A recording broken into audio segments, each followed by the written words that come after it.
Hello, friends, and welcome to the newest episode of Priceless Backstories podcast.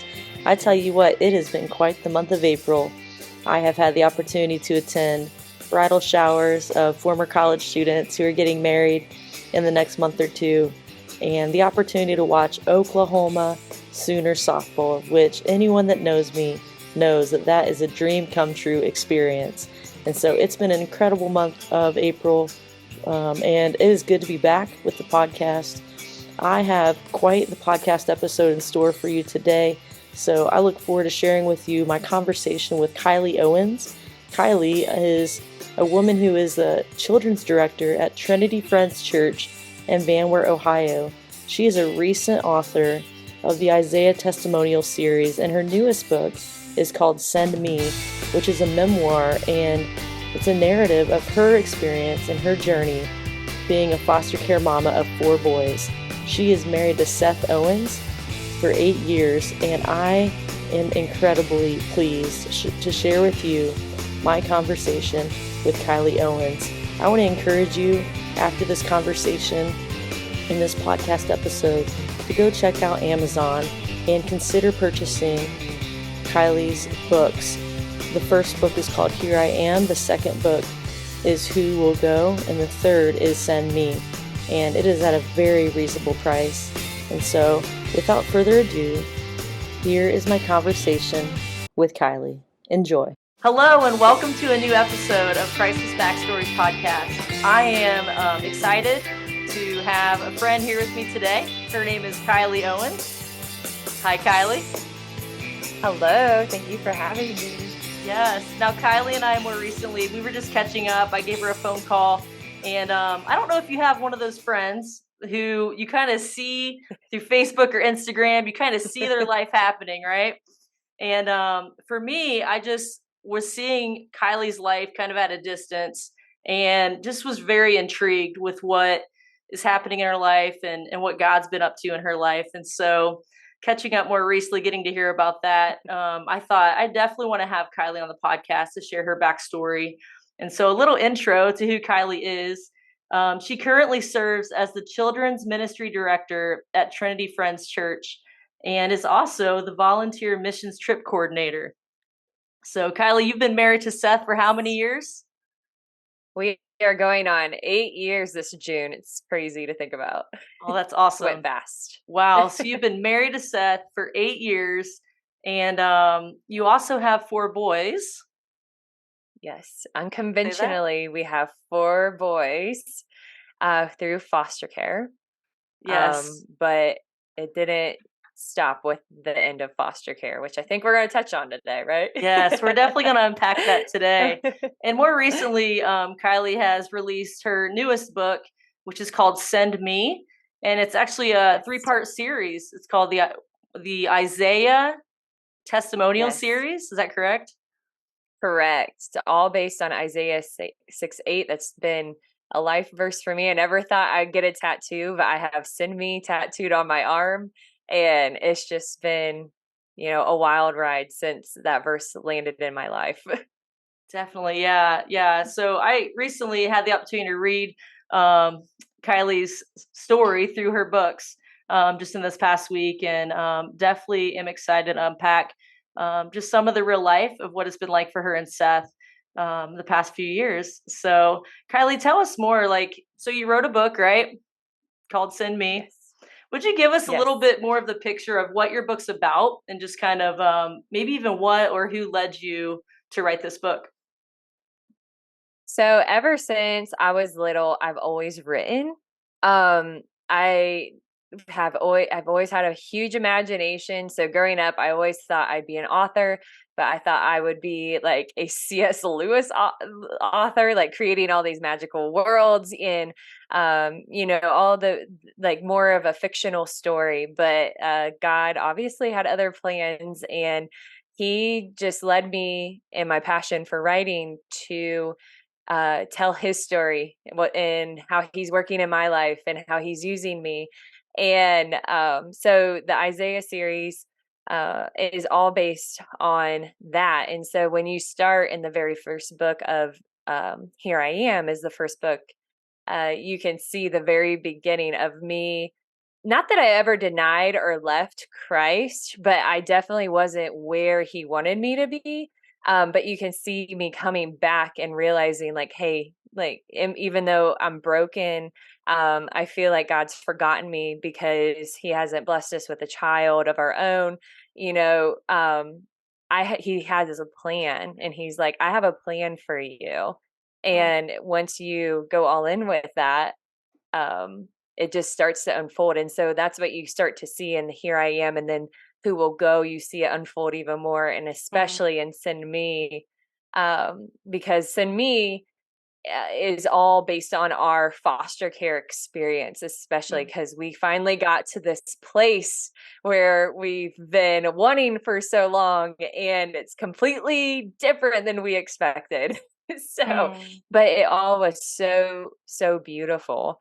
And just how, how faithful it showed us how faithful God is to us. And when you sit back and you really analyze things, like go over things in your mind, you're like, oh, that's what he was doing there. This is why this happened here. And it's just really cool. I'm sure I'll mm, cry sometime in this podcast because mm. it's just who I am, one. And two, um, it's just how good God is. And it's just, he's a good, good father. That song is so true. So true. Yeah. You know, yeah, I'm wondering, like, have you always had the dream of raising a family? Is that something that's in you? Is that something that's more recent? Like, kind of, I was just thinking about what was Kylie like as a young girl, growing up in Van Wert County, Ohio, and I know you were a three-sport athlete. I've seen Yeah. that you enjoy horseback riding and some other active, right, adventure type things, living on a farm currently. Like when you think about Yes. yourself and your journey, your story, was it always a dream of yours to be married and have raise kids? Or yeah. Yeah, so it has. I always wanted to get married young. And and I did. I mean, I was freshly 21. I would say it's young for this day and age still, because I think most people aren't getting married till, late 20s, early 30s. But Seth and I started dating as soon as I graduated high school. He's 8 years older than me. So he was kind of in that spot too, where he was ready to settle down, because he was in his late 20s already. And um, so that was always something I wanted to do. And I remember my mom would buy me these huge poster boards because I love to decorate my room with everything like most girls do. And but I would write on them like just different dreams that I had, and down to like how many kids I wanted, their names, and it would be like all the things that I wanted to do and like all my passions. And I've always been a person that's had many things on her plate, love to do many things. Hmm. And so I've always wanted a big family, and I always wanted 4 boys, 4 girls. And I thought, I could adopt, 4, and I could have 4. And so, like, all these things. So it's funny that I was thinking about adoption, then looking at it even just a second, because it was so foreign to me because nobody in my family did it. They didn't even Hmm. do foster care.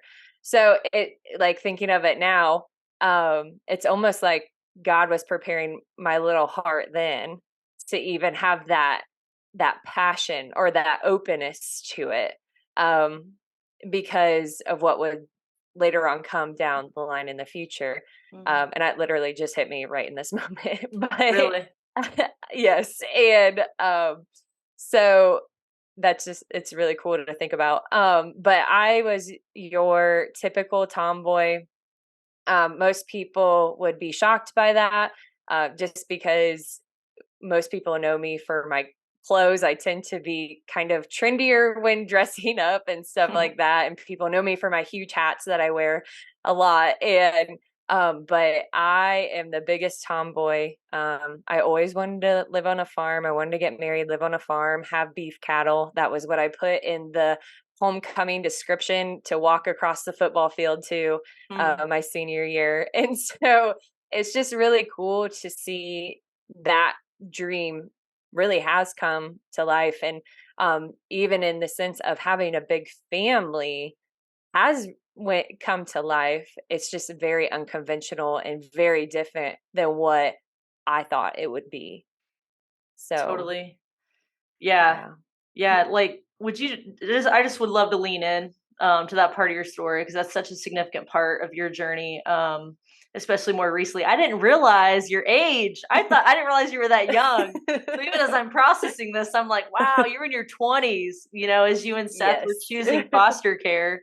And so I know that you come from, it seems like a good family background to some degree. Your Yeah. family's a big part of your story, your parents, and even just seeing that in your writing as you shared your story. But yeah, I would love to lean into like, yeah, what was it that directed you? Were you forced into it because of, like infertility? Yeah. Like what was it that led you to say, you know what, we're gonna take some steps here and as a family, we're gonna choose to be open to foster care? So I think, okay, it sounds horrible, but I do think in a way that we kind of were forced into it, in the sense of, we had been married for, oh gosh, what was it? Like 4 or 5 years at that time. You'll find out that I'm really bad at timelines. But for 4 or 5 years, we had been married. We've been trying. We did about everything in the book that we could financially be able to do. And at the same time, another reason why we stopped, we were also getting emotionally drained, with my mother-in-law, Kim, also being in the hospital at the same time. And she, just her getting really, sick and fighting cancer. And we're back and forth to the hospital for her. We're back and forth to the hospital for us. And we're like, there's so many doctors and hospitals.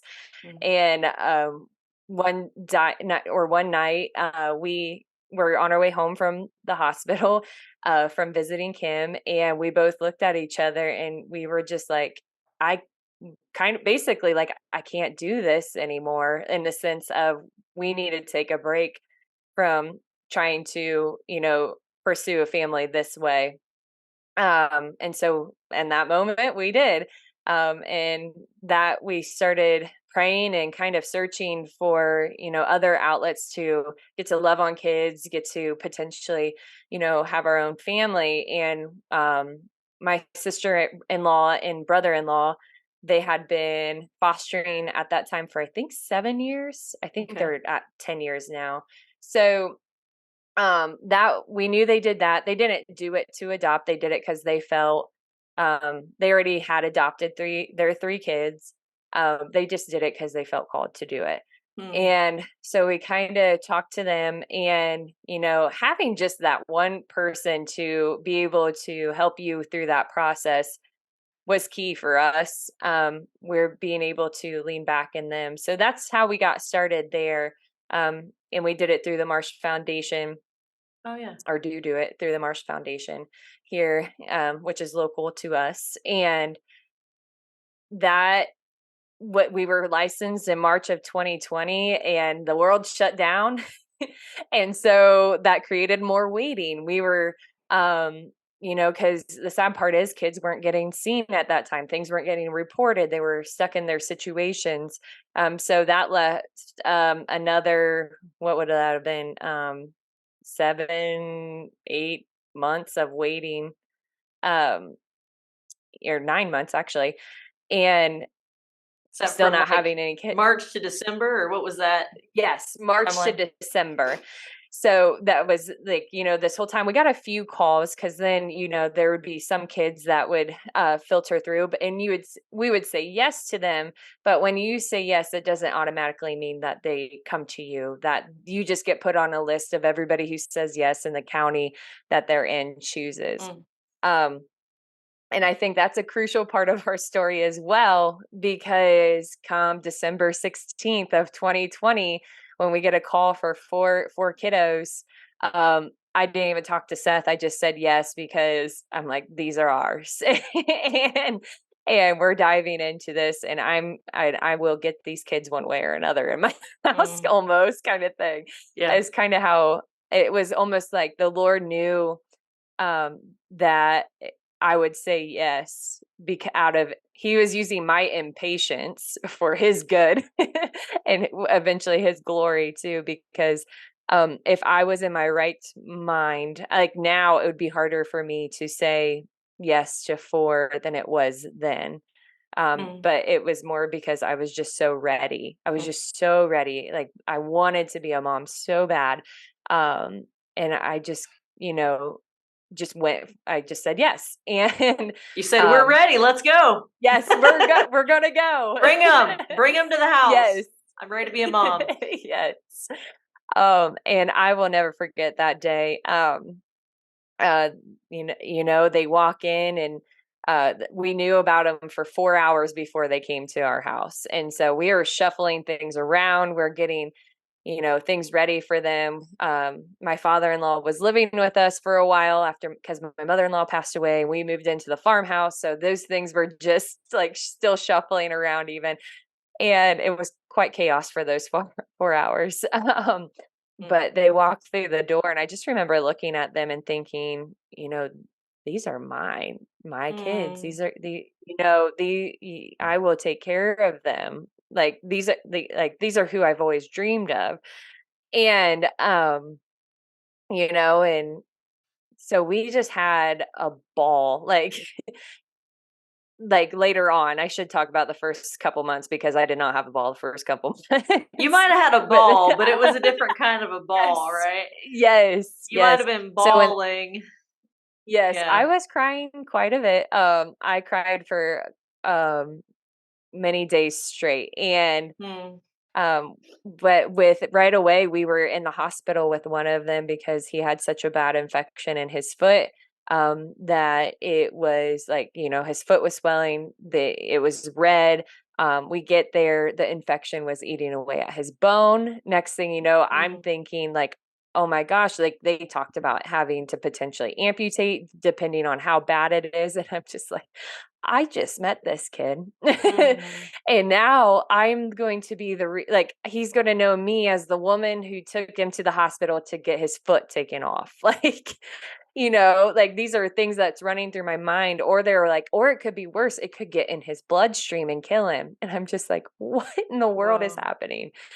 And, we were in the hospital for 10 days. We were there over Christmas. And there was some, a ton of things that comes with that, and kids entering into foster care and your family and people not being, fully aware of what foster care is. They're kind of scared of it. So there was family members kind of scared at first to bring them around. And, that took me a little bit to get past, but I understand overall. But that was an issue that was running through my head. It just felt very lonely at that point in time too. But eventually, he got better, thankfully. And those 10 days we got out of got out of that hospital. We were finally able to, all 6 of us, be together in the house for the first time, since all of this had happened. And then come to find out it was the infection came in through his teeth because they were so bad. So that led into, more having to go to Columbus, getting oral surgery, so those first 3-4 months, making sure that it was all taken care of and just getting in the groove of what it's like to have a family. And then 3 of them being school age. Like I know 2 of them started in preschool at that time, but still all the paperwork, all the forms, all the things like that, it was just a lot. But eventually, we got to this place where it was just, it all of a sudden just it was like a veil was lifted. And it was the summer of 21 where I just could fully embrace that role of being a mom and getting to be, their mom, and, not to replace their biological mother, but you know what I mean? And we really created a bond, and they called us mom and dad. And, we did all these things. We went on vacation together. So, we did everything a normal family would do. and more in the sense that we were having to deal with a lot of trauma, um, dealing with, taking care of when he would have a night terror or something like that. Wow. Um, but leading, like, I'm kind of trying to jump to the end so I can talk more about the end. but, um, but, looking back now on it, um, when we were supposed to adopt them, we were told we were going to adopt them, and it went from that one week to the next week. Oh, we're starting weekend visits with bio parents. They're checking the boxes. The goal is to have them home by the end of the school year. So we went from that. We've had them at that point over a year. We were told that adoption was going to happen, and a week later, we're told, oh no, like they're going the complete opposite direction. And that sent me into a major spiral. One, I could like a judgmental spiral, a depressed, spiraling into depression, spiraling into anger, spiraling into, every single thing that God does not want for us. Yeah. And, and, I dealt with that for, a couple months, because that was about January. And so up until when I went on the missions trip I went on a missions trip to Jackson, Mississippi, and I led a team there. As Amy mentioned earlier, I'm the volunteer coordinator for our church in that, and we were serving alongside with Hilltop Church and Care Center Ministries. And so we're serving along these men and women all week, and we go to church services with them. And this whole time, I'm just struggling with this idea of them going back. And I had this huge hatred towards their biological parents. And I knew it, but I didn't know it, kind of thing. Like, I knew I obviously did, but I was refusing to admit it to myself. And that's where so many Hmm. people struggle. And so next thing I know, we're sitting we're sitting in the Wednesday night service, which is a small church anyway. So, you kind of always feel like you're being stared at by the pastor. But I was in the front row, and there was no denying he was looking directly at me. And he was preaching through Psalm 139. And it was kind of a conviction moment right in that, because it was just reminding me, like, hey, God knows every single thing about you. He knows exactly what you're thinking. He knows your innermost thought. He knows the hair on your head. Um, and he was like, we should all be searching ourselves. What does God know about us that we don't even know about ourselves or won't Hmm. admit to ourselves? And in that moment, I'm like, gosh, dang, like, I am very guilty right now. Like, it was, I just was like, okay, I am not showing the grace of God to her. Like, who am I to withhold the grace of God when I don't even deserve the grace of God? Hmm. And and so the rest of that trip was just me coming to terms with, one, like how I had been sinning, um, and scarily not even fully realizing it, or not.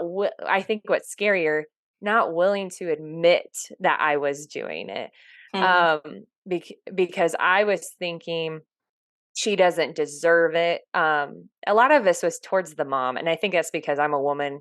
She's a woman, kind of thing, and but then the Lord's just kind of like reminding me, like, she's an image bearer of me.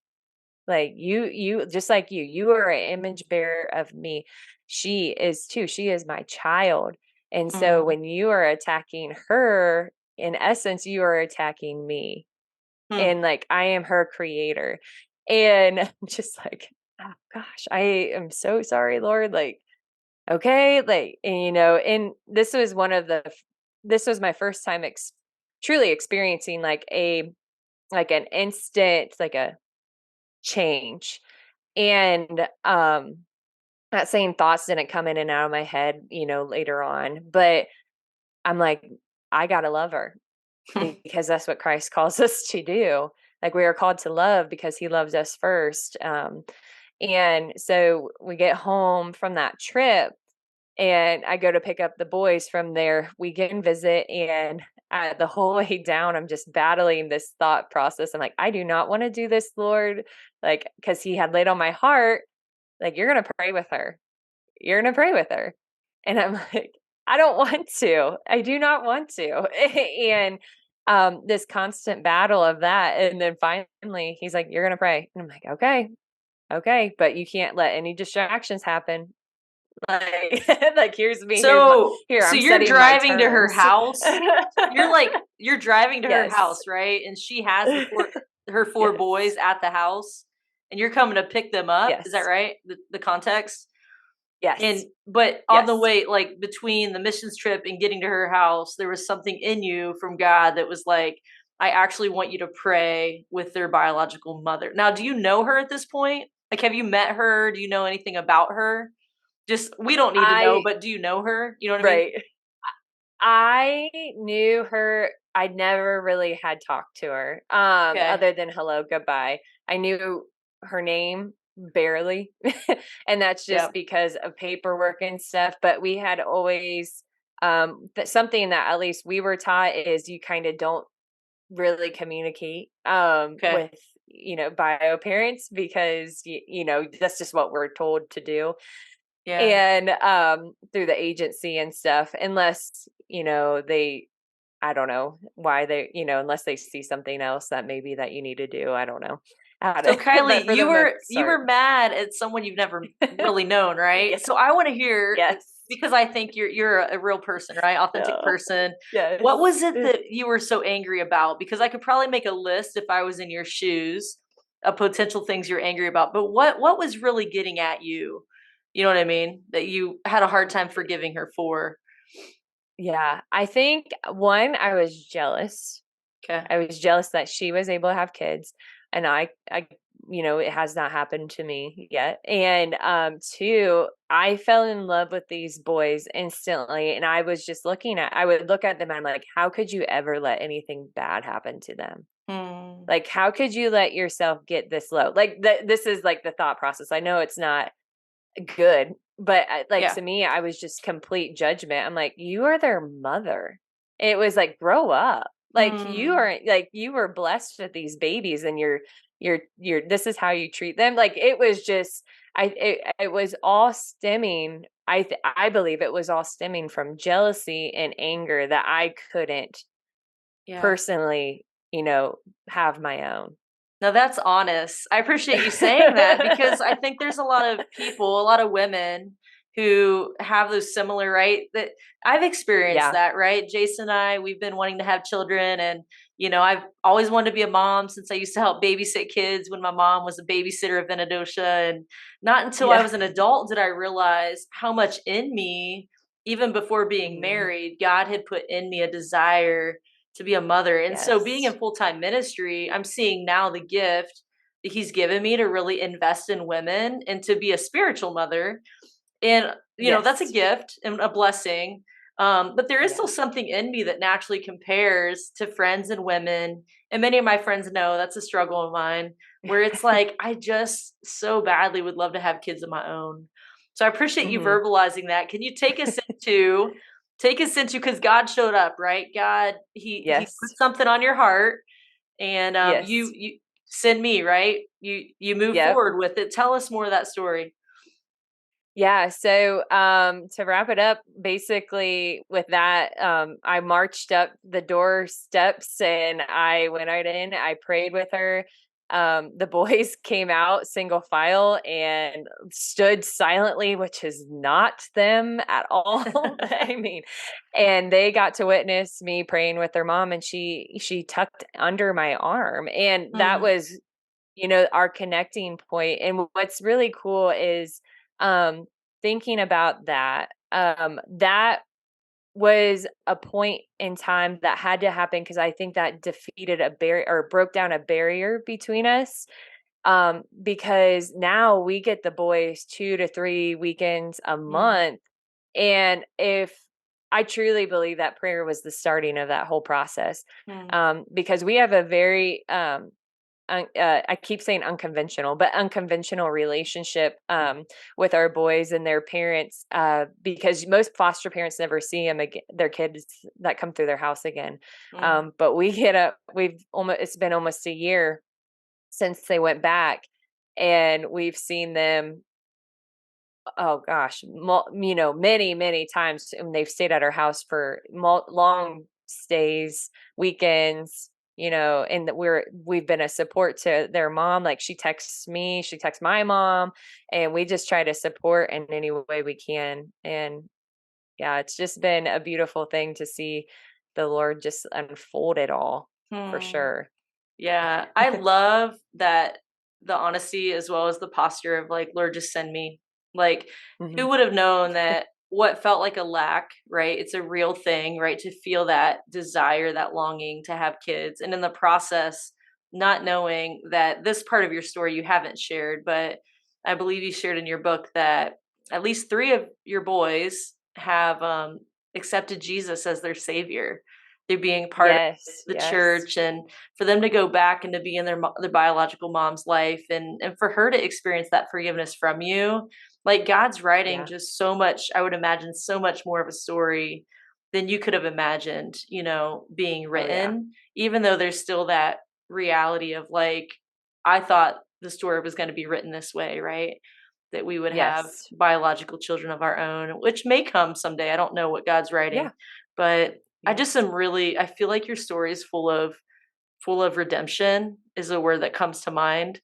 How God can take something that feels so broken, those first few months of just, I'm just sitting in a hospital room with a boy who's, we're hoping the infection is, completely Yeah. healed, that he can keep his leg so that he can walk and Yes. do normal boy things, right? For a young boy. Yes. But to see that God has used you guys and your community and your family in the midst of your own personal loss along the way and your Mhm. losses, but he's really used you to impact this family and to build relationship.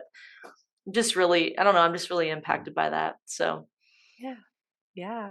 Thanks. Yeah, yeah. God, yeah, he's good. Like I really, people try to put so many fancy words to it, but he is good. Like he is Mm. very good, and that's what he called us to. He called us very good in as his creation. And um he's so trustworthy and so dependable, and I don't know where I'd be without him, honestly. I can't imagine not having him as a part of my life, and just seeing him, like use my passion for kids, like even though we don't have our own, but like the kids that come through the church, and creating, the discipleship resources for kids, and these other books that I've been writing, and the kid podcast, the other Midwest Girls podcast, and Project 6 there's just so many good things, and I'm just like, Mm. all of this actually stemmed from my brokenness with infertility.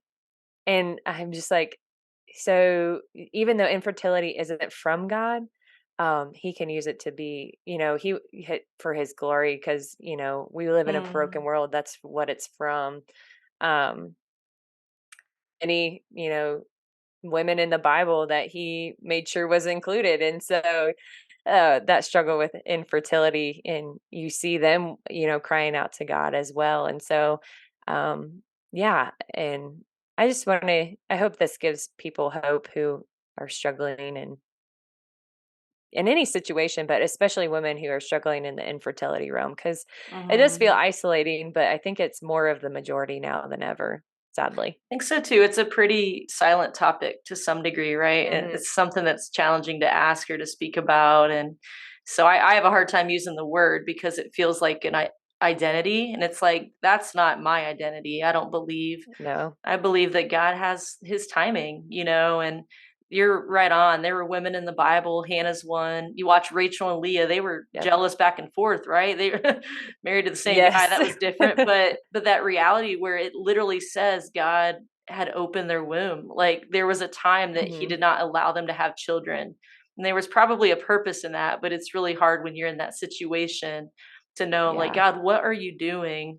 We get to see the Yeah. the rest of the story as we read scripture, right? And even some that led to the birth of Jesus, and when we look at the trail of genealogies. But when we're in the story, we just need to cling to hope that, like you said, God is good, and to be able to be honest with good friends, like that's something that's super valuable to me. I know for you as well, like you've got people in your life that you can just journey with and, call on and do life with. But yeah, just that word hope, and just really trusting that his plan's best. And I don't always believe it, but choosing to be reminded, like, stay close to your husband, stay close to the Lord, journey it together, and his plan really is best. So, Kylie, thanks for joining me today. Thanks for joining us and sharing your story. We could talk offline, but I love that you love Annie F. Downs. I saw that you're an Annie fan, and I heard that you have a Bible crush. There's some things I've seen in your writing that I'm like, man, I just want to ask you more. I just got back from an Oklahoma softball game. They played in Miami of Ohio. Oh, fun. And got to watch the best, number one in the country. Got to meet Grace Lyons. She's a shortstop on the softball team. At Patty Gasso. They love the Lord. And so I feel like there's these other offline things that I'm like, girl, like I would love to chat, more with you on some of those things. But thanks for bringing your story. And just really grateful for the ways you've been walking by faith, and so do you have any final word that you just want to say before we sign off? Oh, just remember that God loves you and your situation does not define you, that God defines you and he loves you than that. Right on. Yeah. Well, hey, thanks a lot, Kylie. Thanks for listening to the Priceless Backstories podcast. You guys have a great week. Stay priceless.